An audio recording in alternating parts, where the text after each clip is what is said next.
Ben Aston había pasado un día terrible, una semana infernal, a decir verdad. Cuando se bajó del ascensor en su piso, un largo pasillo de puertas que siempre permanecían cerradas para él. Todas las puertas, que él recordara, se habían mantenido cerradas para Benjamin Aston. Tal vez no conociera la llamada secreta o la contraseña, lo cierto era que ninguna de esas puertas, las de sus vecinos, se abrirían para él, en caso de necesitar ayuda. Y entonces, encarado con aquel pasillo silencio, de puertas cerradas, siendo la suya la última a la izquierda, se preguntó por qué creía necesitar ayuda. La respuesta era conocida, él estaría ahí, esa cosa maldita que se había infiltrado en su vida, en sus pensamientos, en su alma, ennegreciéndola. Una puerta, sin embargo, se abrió para él, la puerta del terror. Esa que supuso haber cerrado tan concienzudamente. Ahí la encontraría, ni bien abriera la puerta. Podía verlo con su ojo mental. ¿O no era así?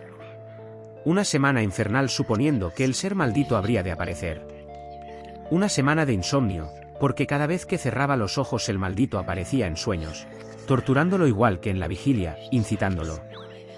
Y esa era la peor parte de todo, que lo lograría sin dificultad ya que él deseaba ser incitado.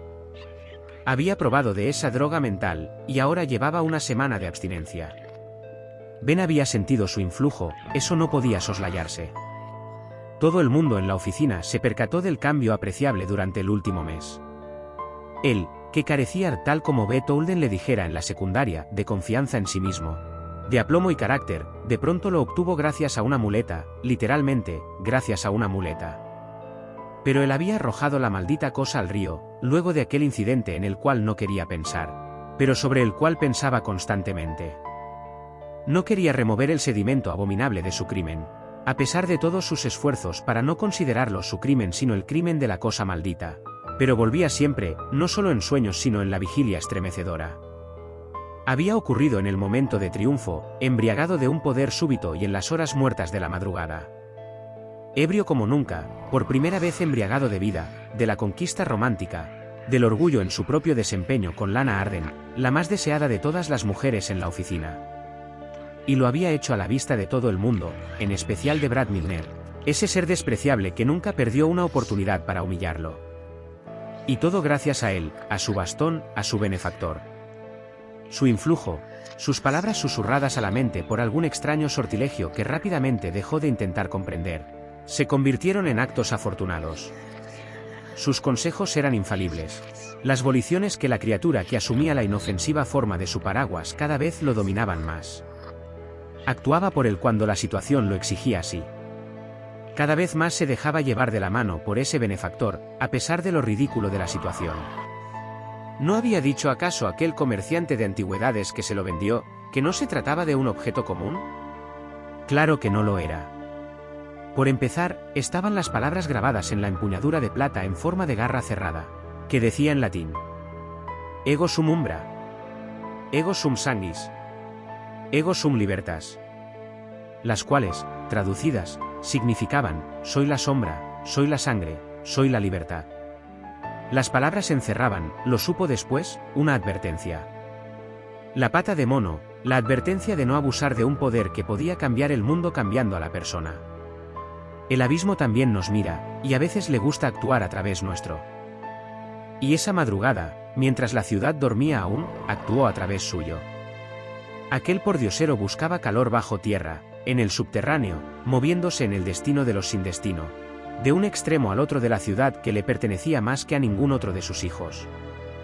Le pertenecía por derecho propio, por haber trasegado cada centímetro de sus calles y aceras, por conocer cada edificio. Lo había notado al entrar en la formación. Eran los únicos viajeros. El pordiosero dormitaba al principio y Ben sintió una crepitación en su interior, el ser no hablaba. Parecía aguardar, y eso era lo extraño. Su benefactor se preparaba para actuar. Tal vez atrajo al pordiosero, ya que abrió los ojos y se acercó luego de semblantear al otro habitante en ese viaje suyo hacia el fin de la noche, hallándolo pasible de ser mendigado.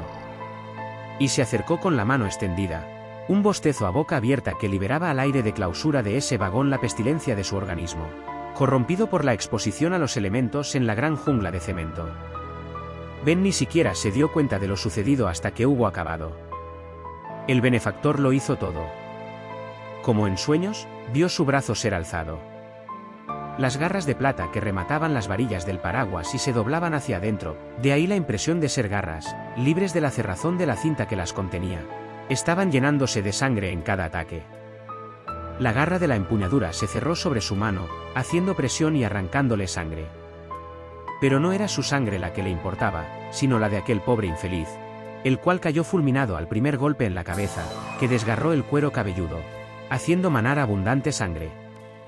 Cuando la formación se detuvo en la siguiente estación, ya que el destino deseó que el holocausto ocurriese en el tramo más largo entre estaciones, y se subieron los primeros morosos pasajeros yendo a sus trabajos, se encontraron, impávidos y aterrorizados, con la escena más insólita de los anales criminales.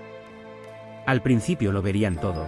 Al hombre que sujetaba de la cola a una criatura viviente solo distinguible apelando a la imagen mental de un murciélago gigante, aunque en verdad no fuera eso, bebiendo la sangre del holocausto. Pero eso fue un espejismo. Luego solo recordarían al homicida, al que fueron incapaces de describir con el arma homicida, un bastón ensangrentado, de pie ante su víctima, mirándola hasta con pena. Ninguno de ellos intentó detenerlo cuando se dio a la fuga. Nadie lo vio en la ciudad. Era una sombra. Su benefactor, saciado su apetito, lo llevaba aferrado con su garra. Tal vez lo podría haber llevado volando, ya que no dudaba que le fuera posible.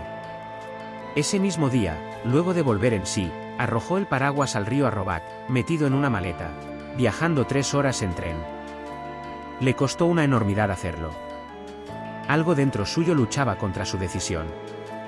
Su vanidad era la que hablaba, junto con la voz sedosa del benefactor, recordándole los favores otorgados, insistiendo con su propuesta de una convivencia aborrecible. Al final el miedo fue más importante que el orgullo, y arrojó la maldita cosa al río y esperó hasta ver la maleta hundirse en la corriente melosa del Arrobac. Luego pasó una semana infernal, creyendo que en cualquier momento caerían sobre él por su crimen. Las noticias no identificaron al agresor, ninguna cámara de vigilancia vio más que una figura oscura, llevando un bastón. Y ahora estaba allí, en el largo pasillo de su apartamento, sabiendo lo que sucedería.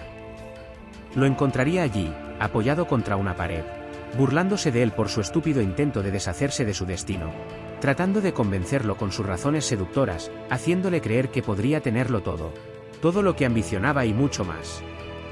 Y que solo debía servirle de fachada, como sirviente humano a esa insólita criatura que habitaba una forma en nuestro mundo, venido vaya a saberse de dónde, si de nuestro mundo o de otro.